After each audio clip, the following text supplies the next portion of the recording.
Hello, and welcome to the Instant Ink Comic Book Podcast. This is a podcast where every week or two we get a new artist, writer, podcaster, all kinds of people on to help us make a one-page comic that we don't know that we're going to make before we start. We get some prompts that we haven't seen before, we come up with the story live in front of you, and then we get my good friend Roberto to draw it. So before we get to him, I'm going to tell you who I am. My name's Adriano. You can find me at Pesto Comics on everything online and pestocomics.com. And as I mentioned, as always, we're joined by Roberto. Roberto, let them know who you are, what you're up to.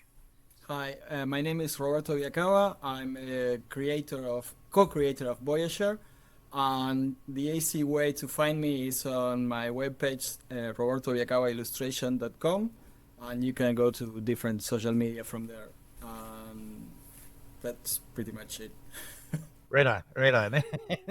And this week we were joined by a special guest, someone that I believe we met on Discord. I'm losing track of where I'm meeting everybody, but I think you were quick to point that out, that we met on I think it's the Two-Headed Nerd Discord. So Tommy, please introduce who you are, what you're up to, all that stuff. Let them know. Yeah. Hey, everyone. I'm Tomi Trembath. I'm a comic writer and podcaster. I'm the writer and co-creator of When We Transform, which is kind of a queer take on shows like Power Rangers and Sailor Moon. I'm also the host and creator of the podcast Transcending Comics, which is seemingly the first ever trans comic book podcast, as well as Giant Sized Violence, a Toku Comics podcast, where we get into all kinds of stuff related to comics inspired by, like Godzilla, Ultraman, Kamen Rider, Power Rangers, and interview a lot of the creators behind those books. And yeah, just a big old fan of comics and anything with giant monsters, robots, and transforming superheroes. It's a good swath of stuff. It's it's something that I would recommend myself. So I did listen to one of your podcasts, and yeah, I knew you'd be a good guest after that because you're a lot more professional than Roberto and I tend to be. If the backgrounds aren't giving that away. I'm sure people will find that as we continue to talk throughout the session today. So let's get right into it. Speaking of trying to be professional, I'm usually very quick to forget to jump straight into the prompts, which I'm going to share right now, just so that we can get going. So ignore these ones. I'm going to generate 5 new ones. I'll read them out to you. I'll let you know if we've done some of the ones that pop up. I think we're okay to redo them. I'm sure we'll have a different take, but I'll let you know anyway. All right. So, speaking of, we have one repeat here. We have constant motion, write about something that can't stop and why. Status update. Where are you along your current journey? Perfect recipe. Write about events that created a perfect disaster. That's a cool one. Heroic gesture. A small deed that's actually a heroic gesture. I'm tripping over my words today. And just say no. Write a story about drugs. That was super straightforward. All right. So are any of these speaking to you? Or you can mix and match if you'd like as well. Any of these prompts seem like the one you want to go with, or the 2 or 3? I mean, if you listen to the episode that I think you did, I feel like Just Say No might be a good option for this. Yeah, that one really it got the laugh out of me right away just based on that. So yeah, is that the what we're doing? We going with Just Say No? I think we got to go with it. Yeah. I might see if I can squeeze heroic gesture in there. Cool. Okay. I think it's just so it's almost meant to be. So I'll kill my screen, Roberto, if you want to bring yours up. And we'll get brainstorming here. Let's get Roberto drawing, and then we can talk about all kinds of stuff. So Roberto, all good? Okay, screen is up. We're going with Just Say No. So, one-page comics. I don't know if you're experienced in doing a one-page or not. I know you've got a lot of experience in writing in general, but how experienced would you say you are with this format in particular? I I don't think I've written a one-page one myself. I do have a two-page outline for Okay. something I want to do someday that's like a toy commercial in universe to When We Transform. Nice. But my go-to collaborator, Jason Bryant, he's done a few one-page comics, so I've at least gotten into that headspace before in, a little bit. Awesome. So you're well versed. You're good. Yeah. I think you'll be good here. So, yeah, the trick is always like one, you rely on some tropes, right? It's one thing when you have established characters, and that here we're starting from scratch, so we don't have anything to lean on. So you just kind of lean on what you'd call common knowledge, I guess. Mhm. The regular genre tropes and that. And then the other thing is, even though you might want to end on a punchline, and you absolutely can, if it's too visual of a punchline, being a one pager, it's spoiled as soon as somebody looks at the page. So you gotta, you have to add layers to that punchline. Mhm. So something you can't just be visual. There has to be an added element that almost forces them to read through it to get the extra little bit of the punch in the end. So with that in mind, Yeah. I'm stalling really by explaining this because I got nothing. I'll help you out. My cat is scratching at my door, wanting to get out of this room, so I'm just gonna step us away 1 second. Yeah, absolutely.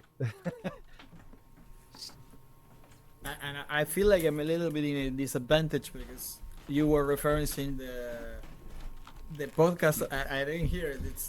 It's gonna be something related to that. What we're going to do with Just Say No, or I think well, Tommy, you might be able to explain the context of the podcast better, but there's I would say a good third of it that's specifically about a certain experience with with some psychedelics and that. So Yeah. okay. So my probably most renowned episode is one I made called "It's Morphin Time." That was like my one solo personal episode, and also how I came out to my audience, and how I came to that discovery through the through a psychedelic experience. I went to a music festival, and I will give a disclaimer. In the episode, I talked about someone offering me Lucy juice, which in the episode I say like, oh, I thought they meant like jungle juice or like a type of cocktail that just like loosens you up. When actually it was LSD, acid. That's the one paragraph of fiction in there. I call it my liability paragraph. I knew full well what I was taking, and it wasn't very much of it. It was like half a tab of acid, not a big dose, but still, a couple hours later, I experienced my own death dozens of times in dozens of ways. Time stopped and started moving backwards and forwards. I found out everybody's the same person, so it's okay that you're dead, which also means that you are also a woman. Since you're every man and every woman, you're every gender, like don't worry about that stuff. Had a lot of big epiphanies. It was the most like life-changing night of my life. So I incorporate a lot of music into the episode to sell the experience and just like how otherworldly and unreal it was. But yeah, check it out. It's Morphin Time to any of the listeners. It's on both my podcast feeds. But as for like how I could see this playing into like Just Say No, I do want to make sure like Roberto, are you familiar with the context of the like Just Say No phrase of like anti-drug marketing? A little bit, yes. I know it has to be with drugs, but that's it. I don't know if it was a campaign in the 80s or something like that. I'm Yeah. not sure. Yeah, just I guess for the young listeners, yeah, that was like the DARE program's big thing. It was like, oh, like don't do drugs, kids. Just say no. That's the whole problem. Is a bunch of people just won't say no, and that's all there is to it. Didn't look any more nuance than that. Yeah. And while I think most substances or a lot of substances should be avoided, I think I can say from experience that there are a lot of substances that if you do them once, you'll never be the same, and that's not exactly a bad thing. And I'd love if this page could kind of show that transition of like things going wild with the potential of saying yes. Like you have the path of no that's just like, okay, and everything stays the same, or yes, and things get really crazy. And how exactly we express that in a page, I'm still trying to come up with. That's a good. I like that approach. So it's like, even though it's just say no, we're gonna play with that and kind of flip it on its head, right? Hmm.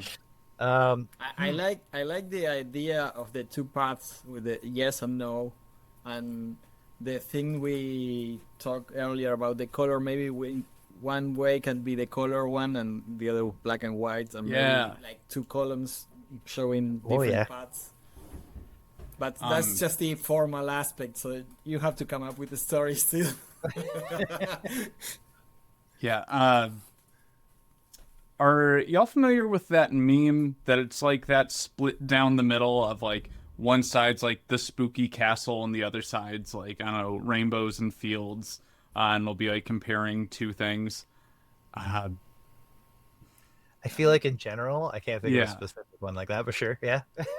I think something like that, like having kind of a split down the middle, showing that. And if we don't mind adding a bit of a trans element, I think it'd be fun to see like on one side we have like the very I don't know, corporate or like normal life of like what this person could become if they say no, if they let their life stay the same.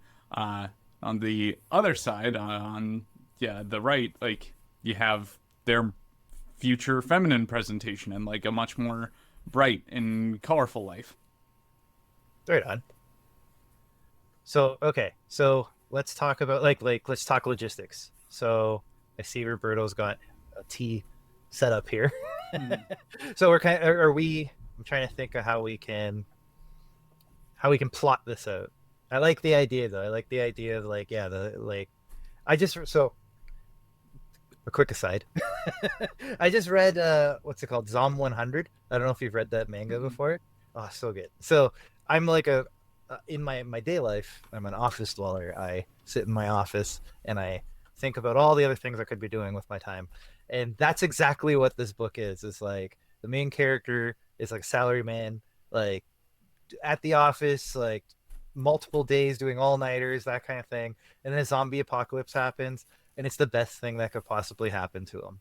It pulls him out of the office, and he gets to finally live his life, even though it's a literal apocalypse outside. So it's that kind of like, it's the, it's a similar concept of like just how mundane things are, and how like a normal life can just be so draining that in in that scenario in this book even the worst case scenario is an improvement just to pull you out of that boring life, right? So I feel like there's that idea of having that like corporate world of saying no to everything, of not experiencing life, and then being open to it and being open to new experiences and new things. That's kind of that's a good dichotomy that we can follow, right? All that said, I said I was going to speak technical. How many panels are we looking at here? Right? Like, are we looking at 3 scenarios? So that would be 7 if we go with this T. Like the top is maybe the establishing, right? And then there's the 2 paths they can go down. Like the offer is made in panel 1, and then we have our 3 different scenarios. Let's say I'm just spitballing here, so feel free to hop in and tell me if I'm going the right or wrong way with any of it. Oh, you're on mute, Tommy. Oh, sorry, I was looking up the meme, so I had Oh, that's all right. muted my quacking. Um, yeah, if in that first panel we can somehow show the offering of potentially a substance, uh, like I'm kind of thinking of like the more like Morpheus and the Matrix of like the 2 pills, but I don't know if I want to We'll ruin quite that. Yeah, go that route because it's like one of these is take something and the other is don't. So like, what's the other pill? Um, yeah. Take hmm, something or take this other thing. uh, Yeah, there's got to be a way yeah. to show Um, that. But it's yeah, yeah. it's definitely some kind of offer being made. Yeah. One thing too, I don't know if there's a way we could incorporate this into like art or comics itself, but like the way acid is most frequently taken is in the form of like paper, like tiny sheets of paper that you just like put on your tongue, dissolves for a few minutes, uh, and like usually that paper has like artwork and stuff, but like we could somehow have a prompting of like, hey, want to like eat this paper and it'll change your life, or like like tasting art, taste the rainbow, or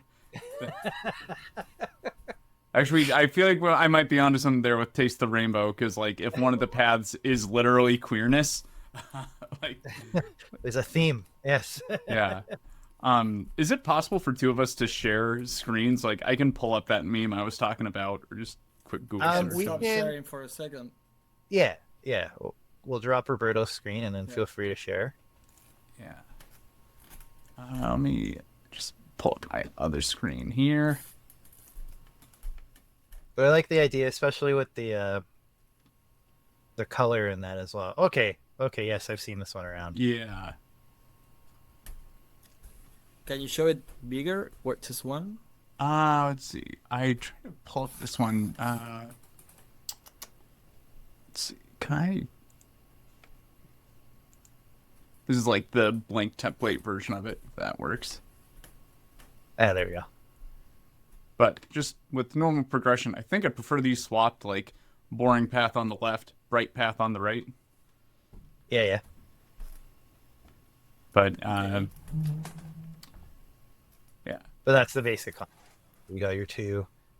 But are we going with a dark path and a light path like this, or is it a mundane path and the opposite? I kind of like the open path. yeah, I kind of like the mundane path and then the like bright, exciting path. And like we can maybe even show some level of like material stability on the boring path. There's a certain feature that my go-to artist Gabriel Facina manages to get this really well every time I've asked this of him, but like they call it like dysphoria eyes, or like the dead eyes of someone that hasn't really like transitioned. So like you can maybe even show some sort of like I don't know, business like professional portrait or family photo or something. Surrounded by like your typical like white picket fence house, boring accounting job, any number of staples of like a mundane life. And then on the right you have like big music festival settings. Maybe people are like intense, but like clearly it's at like a huge event, like everyone's having a great time. So yeah, less stability but more freedom. Right on.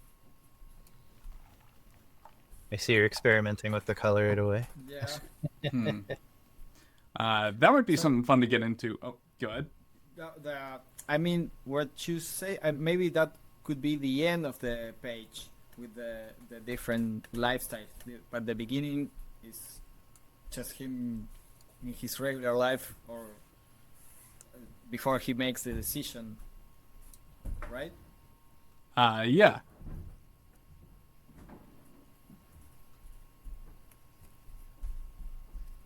All right. So I feel like we got a beginning and one of the endings. Yeah. One of the versions of the ending. Since we mentioned the color thing, that is something I wanted to at least bring people up to speed on. I don't think I plugged my social medias earlier, but if people check out my Instagram, at Keymaster Collective, something I'm trying to do in the realm of comics and convention spaces is bring a form of color-changing artwork into the scene. This is something I found at Electric Forest, which is a music festival in my area, and it's like this crazy style kind of pioneered by colorimetry lights. It's something seen in psychedelic art prints. Basically, you have an art print and you flash it with different LED lights of varying colors, and you see like movement effects, color changing effects, or like different patterns coming out one at a time. And I asked the people behind this if like they'd ever done a comic book before, and no one had. I was working on When We Transform at the time, so I then collaborated with them. And like since my story is already about characters that have like transformation sequences and some weird stuff happening there, I just had them recolor those pages that would use this effect. In the process, I've now also started selling their color changing art prints, as well as new prints I've started commissioning from comic artists and artists I'm finding online. to make like anime, comic, and video game inspired art prints. And this is something that's really only been seen at music festivals before. I'm the first to take it into Comic-Con. Mostly small conventions now, but it's something I really want to bring to this world, or I want to help like make a new kind of comic, or at least revolutionize some of the things we can do with this. Like I've seen blacklight comics before. That's the closest we've had to this, but this is some like the next evolution of that. Like we can bring out different patterns on a page, or like create a still life form of animation in some ways. And I honestly kind of hate the fact that I'm a writer and not an artist, so I am entirely like project managing this into existence. I can't actually physically do this myself, but I'm doing my best to like create guides for it and see what I can do to inform people on how to do this, but just like plant these seeds in people, and hopefully others start experimenting with it and putting it to use in their own comics as well. Yeah, it's a really cool idea, and I think with like there's something to like physical collections now, that people aren't just looking for like you know, like there's the one side of it, which is the variant covers and all that kind of gets excessive, and it's just kind of people are getting like almost fed up with it. But then there's, and I say that as someone who releases multiple variant covers of every comic that I do.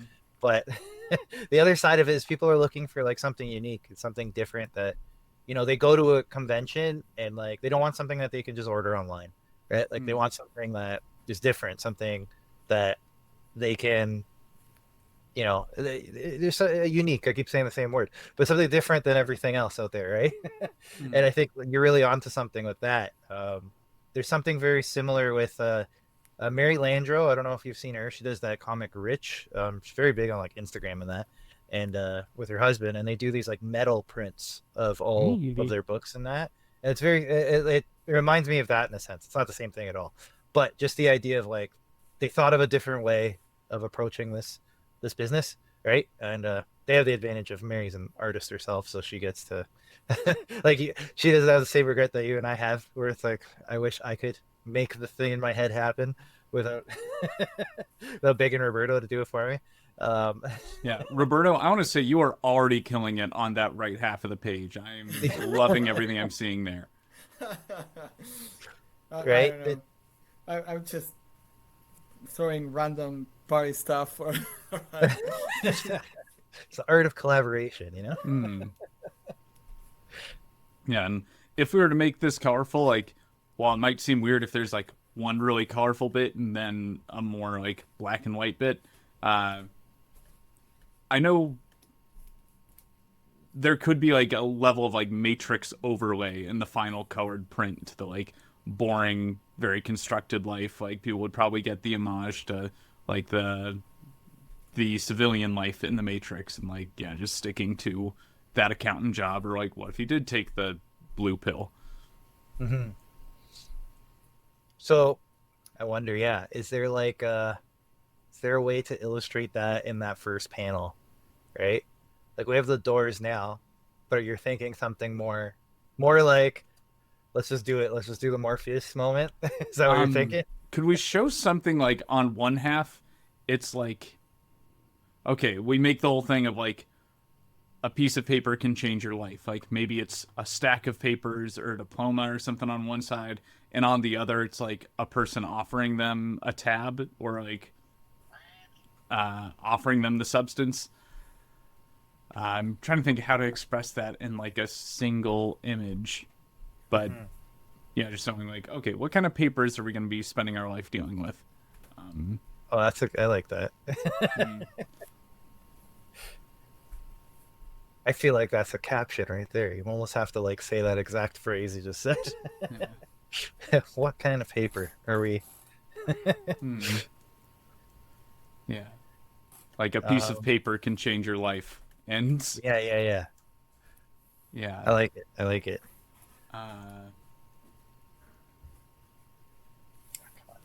Sorry, my cat is might see his tail popping up. Being a real pain. Yeah. I wonder, yeah, like, do we do it in one panel or do we keep this split going right through to the top, right? Mm. And then Mm. have the one side and the other side? I don't know. I have to say I'm usually a lot more plot driven, so this is a different. We've got a very different way with this, which I like. Usually we're not so uh Mm. thinking so visually like we are here, which is cool.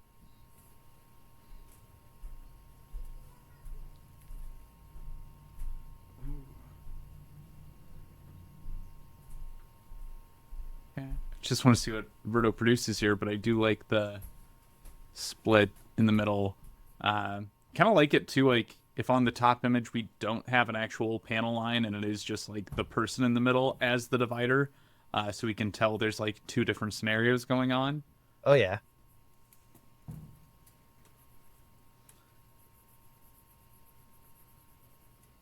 Yeah. Yeah, that's a cool element. Mm. But yeah, like He should be here. yeah, like I'd love if we have like one very business type like offering like okay signature here, and on the other there's like a very like rave hippie looking girl that like It's I like don't know take is that. holding the paper like yeah like just put it on your tongue. I like that. And I wonder, so we got those like doors behind them, and do you Hmm. have the color like shining through that door? Like it's a closed door, but it just Hmm. can't be contained. Ooh, yeah, that's a good idea. I don't know if it's something we'd want to incorporate, but have either of you ever seen a pixel whip or a light whip, anything like that? I think so. I I don't Yeah. want to say yes, but It's a, I'm free to be stand free to be corrected. yeah, it's common at raves. I'm gonna see if I might even have a video of me at a festival or rave rocking one of these things. Nice. I only got as far as glow sticks. That was like as complicated as I was able to get Hmm. in my much younger days. what is that again? Maybe I can Google it and we do it. Yeah, let's see. Trying to show this off on my personal or find a way to show it off on my personal Instagram without giving out my personal Instagram, if that makes sense. Uh, Okay, I'll stop uh, sharing again. let's see. Okay, you know what? You just got to zoom in really close. Yeah, no, these bastards have figured out how to keep even that from working, but I think I got it. Thank God for uh okay, so this is what I'm talking about. It's like a color changing whip that's yeah, they Yeah, call it a yeah. flow toy. Let's see.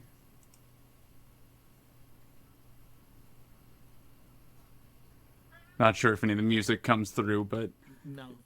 Not hearing the music, but all right. I think the that illustrates it well, though. That's pretty wild. yeah, this is the first time I ever showed this off on a podcast. So, yeah, Exclusive. welcome to this side of my life, folks. Cool, cool. But yeah, if we want to like put something like that either over the hippie girl's shoulders or like it could be implanted anywhere on the lower panel of the party life. Hmm. Hmm. Roberto, don't forget to share your screen again. Oh, sorry. I'm like, I see you working. You're doing Yeah. something. Yes, I forgot. But yeah, I really appreciate y'all being willing to experiment with this. But yeah, like what Roberto's got down there, like I can already see the perfect like having colors layered over one another. Like I already sell prints like that. The eyes in the background, the faces, the music elements, the people things like there's so many good layers I'm already seeing there. So Nice. yeah, this is good stuff. Yeah, it's such a like different approach to things, right? Like so I like it. I like the novel approach to all this. Even though I feel like I'm not contributing. I'm just a passenger today, which happens No, every once in a while. I'm okay with it.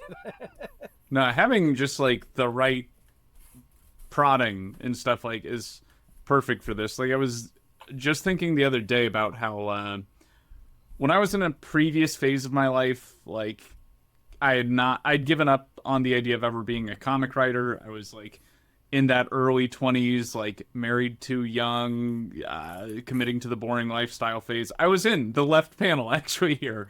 I'd always thought like, I don't want to be like I'm fine not being a writer because I'm a really social person and I hate just like being home all day writing. I don't think I'd find any motivation to do it. I think it'd be miserable.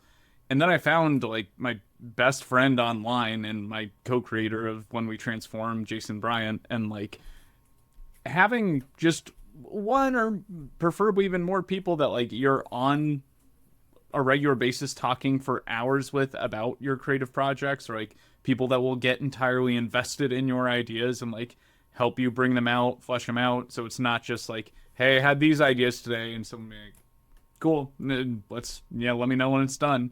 But instead having that like communal creative process or just that creative encouragement and like getting to build something with someone has made all the difference in like me getting as far as like not just having a bunch of ideas for a world that could work in a tabletop campaign or comic or video game, but actually like, okay, we've built this world. Hey, you know how to make comics. All right, how do we turn this into a comic? Let's see, why did I bring all that up? Oh yeah.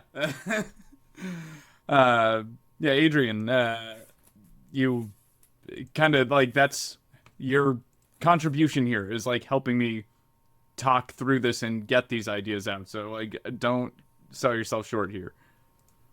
I appreciate it. You're just being nice. You're just being polite. No, I get it. It's definitely that's part of the collaboration, right? It's also being okay with kind of not always being in the driver's seat. It's hard. It's hard as a writer sometimes too, because it's like, well, this is what I see. It's something I definitely learned over time to let people kind of tell their story and go. Yeah, it's again, I'm totally okay with that. I'm not saying that in a I feel like I'm just watching kind of way. I'm enjoying it quite a bit. Um, but yeah, it's something early on when I got started in all this, it was something I had to really get used to because I was really used to like, you know, I was the driver. I was the one that was telling the story, and even just doing this podcast and having all different kinds of people on here with all different kinds of ideas, it's been a good lesson in that way. My cat is not happy with me. I'm sorry, but Okay, I thought that was a ringtone for a second. no, that is my very, very angry cat Oliver. Who's can you see him past my mic? You kind of see his ears, but anyways, he's not happy with me ignoring him. But anywho, yeah. So collaboration is good. That's what I was getting at. Yeah, I'm all for it. And sometimes, yeah, sometimes that's the role, right? Is you're there to just get people in the right direction so that they can run, you know? So I'm happy to even just do that. But yeah. With that, where are we going now? Yes. So Like, I hate to not be picky enough, but like, I really like what we have here. I'm trying to think of what I would change. I guess it really all comes down to like what details we add next. yeah, More panels or like a progression or something, or just... I don't know if I think we really need more panels here. Like as soon as I knew like this was going to be a one-page comic, like I much prefer the idea of like an art piece that speaks for itself than like being a one-page short story or like yeah. a story at a glance rather than like a one of those one-page ones that's like I don't know 9 panels long. We just did one of those very recently. But yeah, I totally get it. And that's the magic of this, right? Is that you can go any direction. So yeah, there's nothing wrong with if this is what we want to run with, that's cool. We'll let Roberto like get into refining it now. Yes. And really I'm going to need a second. Absolutely, yes. I hear the trouble coming. Yeah. I'll be back. Right on.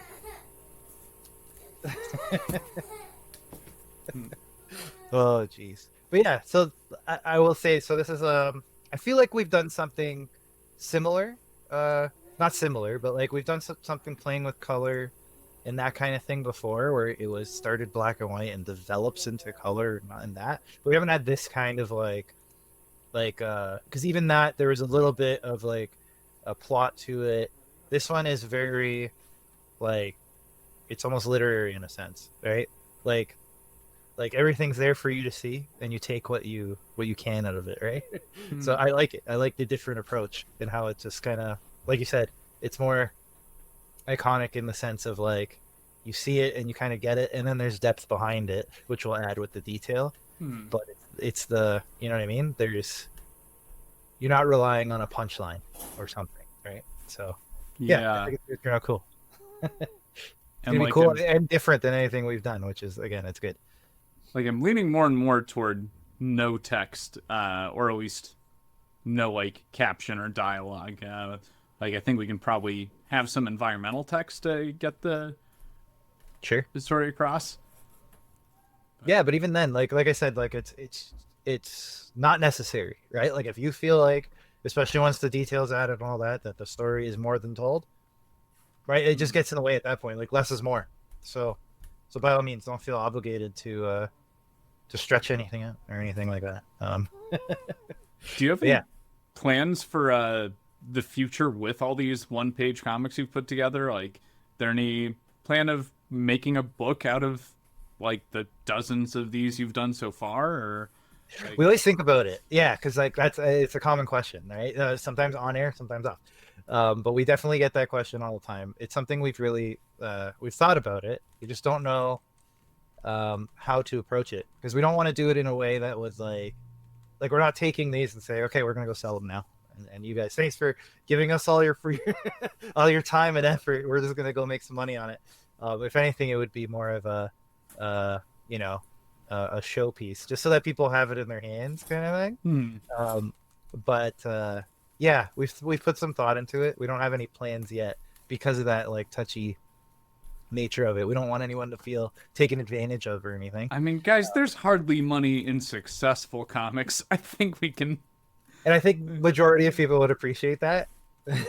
Right? But it's just making sure that everyone is on the same page, that like if we're printing this, it would probably be to one, so that everyone can have a physical copy that like made these pages with us.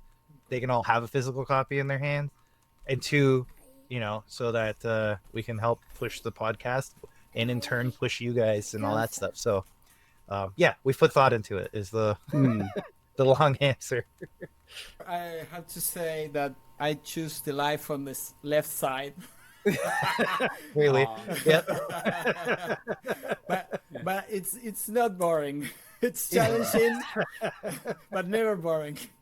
I think if there's one change I'd make to the left side, I think I'd remove the third person from like the little portrait thing. Like, maybe just make it a very cookie cutter, like 1950s looking marriage.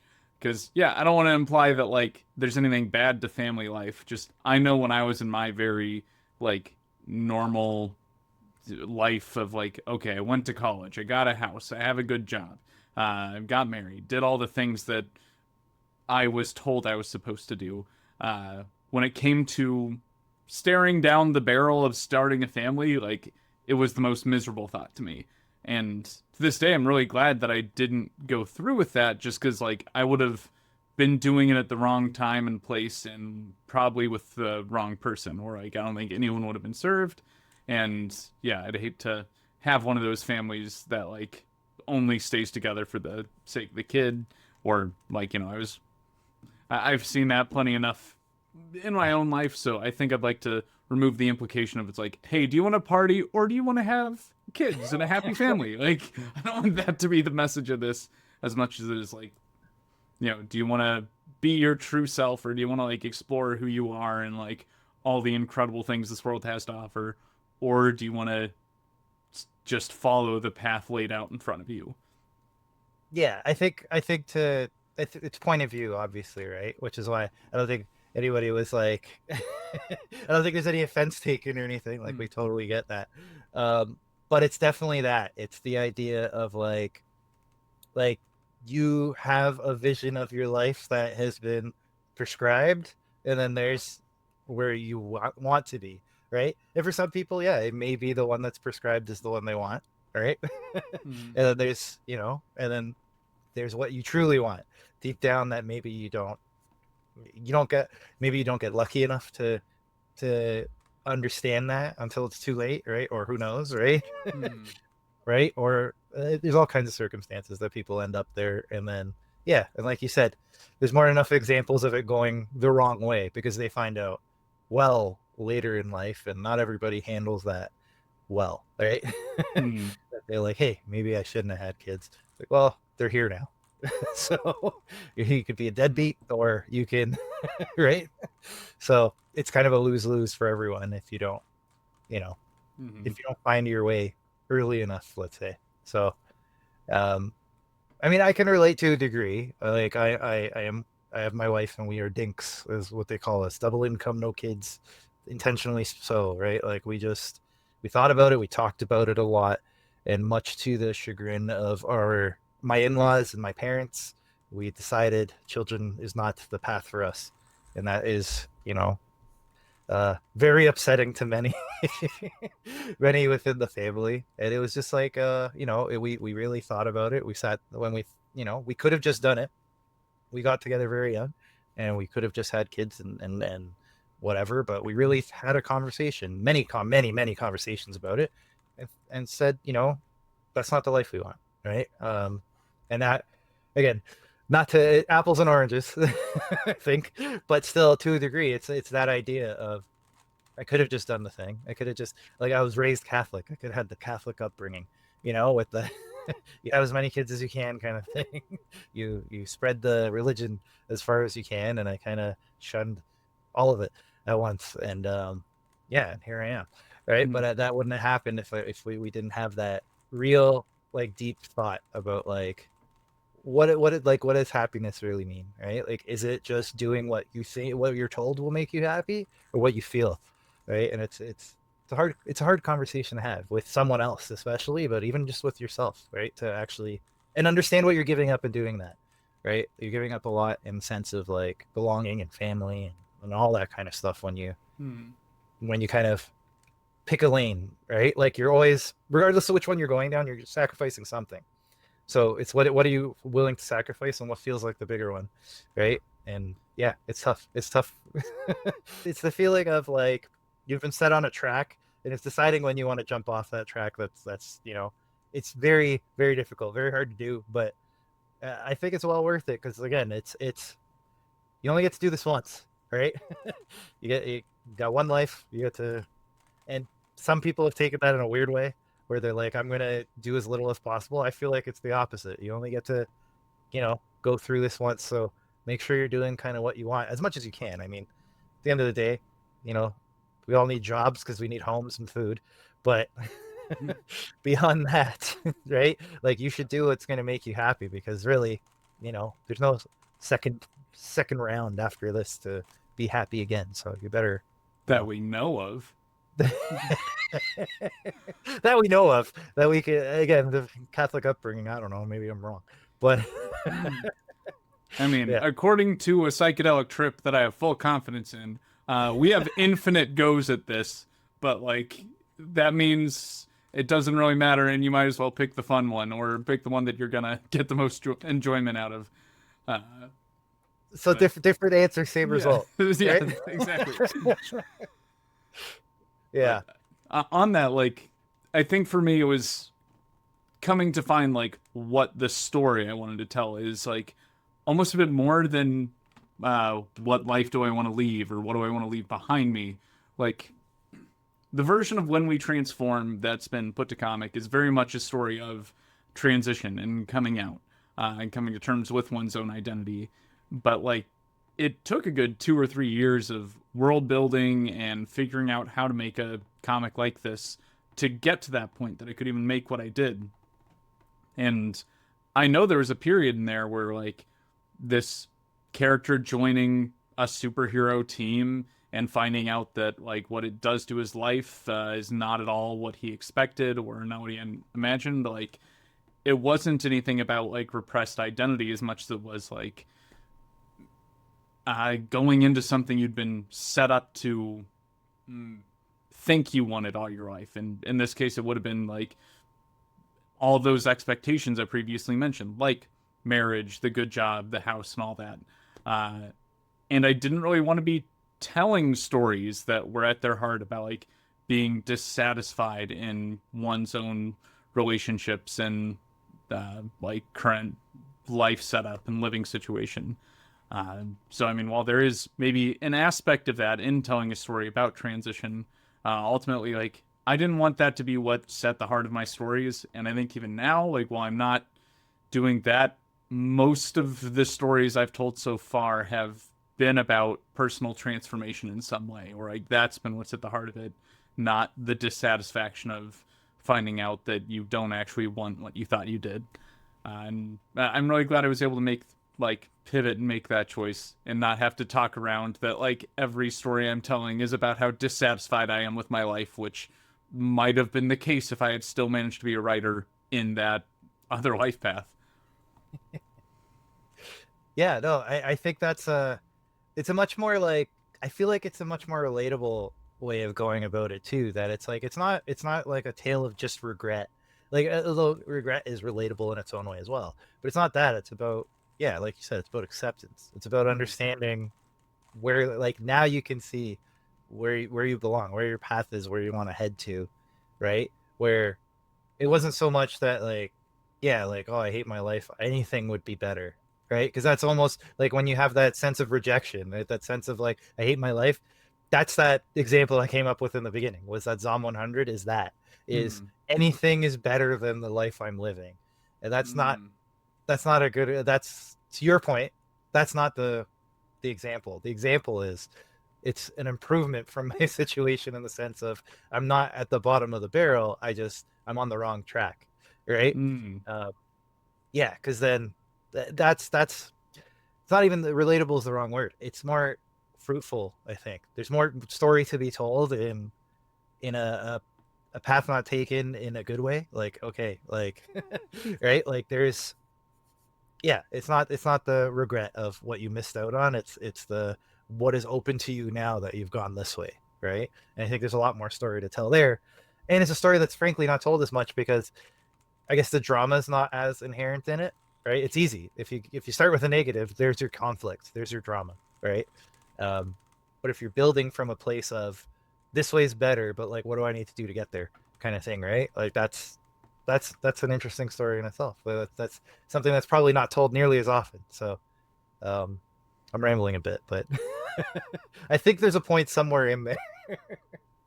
Yeah. I don't know if this is too on the nose, but maybe on the two doors we could have one of them is like Stable Corp LLC or something, and then on the other is Freedom Fest or Freedom Forest. Actually, would be better. I don't want this to sound like some Fourth of July thing, but like Electric Freedom Forest Fest is does, yeah, a favorite festival of mine. But yeah, Freedom Forest or Free I like Rave, Freedom Forest. like Yeah, that. it's still got the alliteration without the Freedom Fest. Feels like, yeah, you need the eagle or something behind it. So Hmm. cool.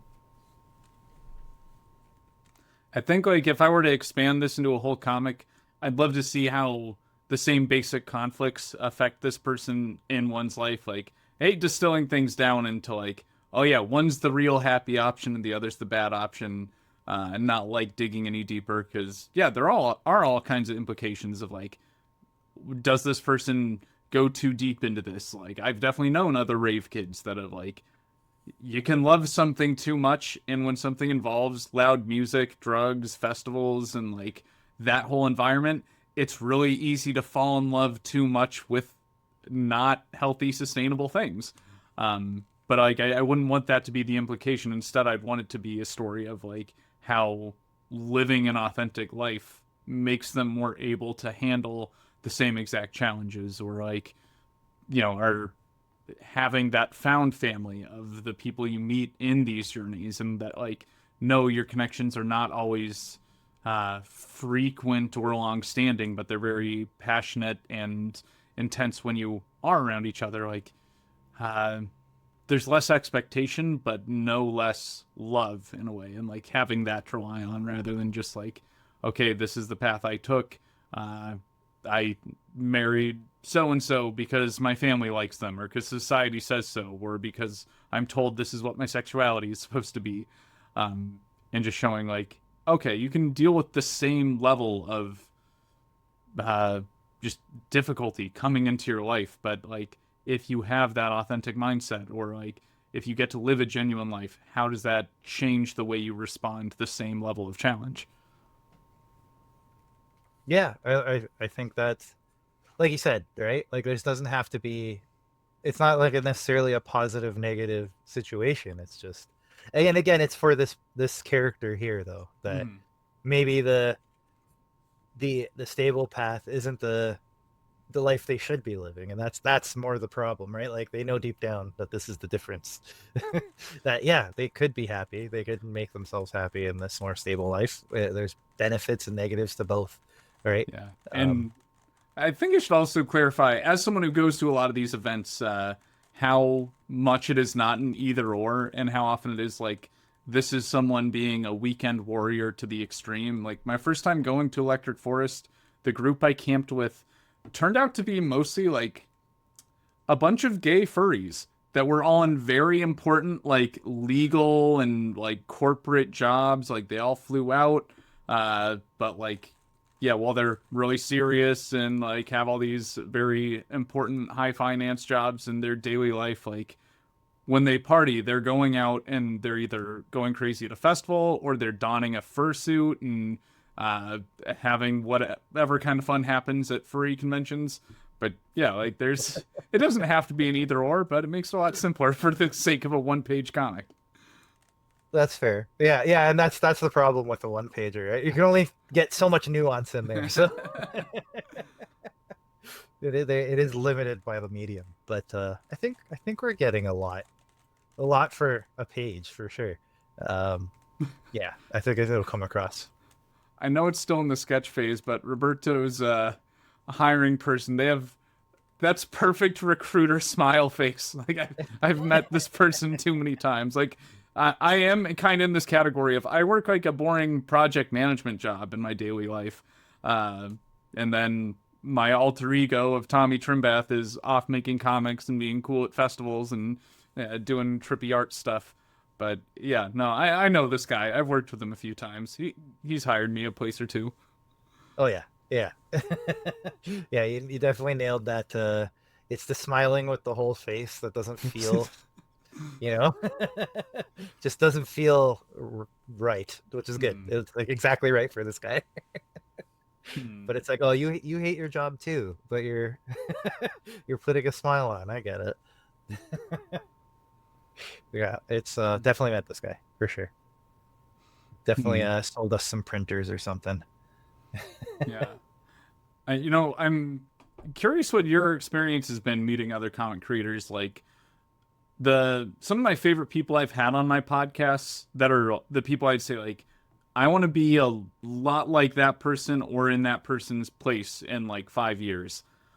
Most of those people I know have regular day jobs despite working on like big big name comics in some capacity. And like I think it sucks that maybe this is an industry where people have to have like a career job and then also you make comics on the side. Uh, at the same time, I'm really blessed to have a job that's the right level of boring without destroying my soul and without like uh, killing any creative energy and momentum. Like I go work 40 hours a week, and then in my free time I can come back and socialize and also be like making podcasts, making comics, doing what I can, and making enough money to fund that when I am not ready for a Kickstarter to fund those things.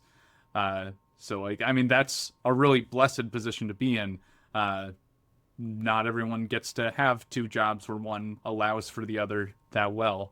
but I know for me at least, it kind of helps with the creativity to get to have this like Clark Kent work persona, and then like, okay, that's what I'm doing most of the time. So now this is not work. This is fun. I'm doing podcasts because it's fun. I'm making comics because it's fun, not because if I don't do this enough and do it well enough and often enough, I don't get to eat. Yeah. So it's yes, yes, to all of it. Yeah, I work a very analytical job myself during the day, so it's not taxing at all in the sense of like creativity. So I like hunger for it at the end of the day, right? I need the Mhm. creative outlet because I've been looking at numbers and data all day. So it's yeah, it's great in that way, and it's not a physically taxing job. I sit at a desk, Mhm. right? So I have the energy to then make sure my Kickstarter's doing all right, and then do the podcast at the end of the night and all that kind of stuff. And like you said, yeah, like a lot of people, this seems to be the way to go. I think Roberto's one of the few that I know that like does this. Like he's an artist, but he's like one of a handful. Most folks are, it's the side gig, right? That they're doing comics on the weekend, and Mhm. during the week they're doing their whatever it says on LinkedIn. That seems to be the norm. And I mean, it goes way up. Like you said, there's names that like that they're working for the big two. I mean, Jim Zub, even just until very, very recently, he does all kinds of stuff for Marvel, and until very recently, he was teaching at Seneca at like a college here in Toronto.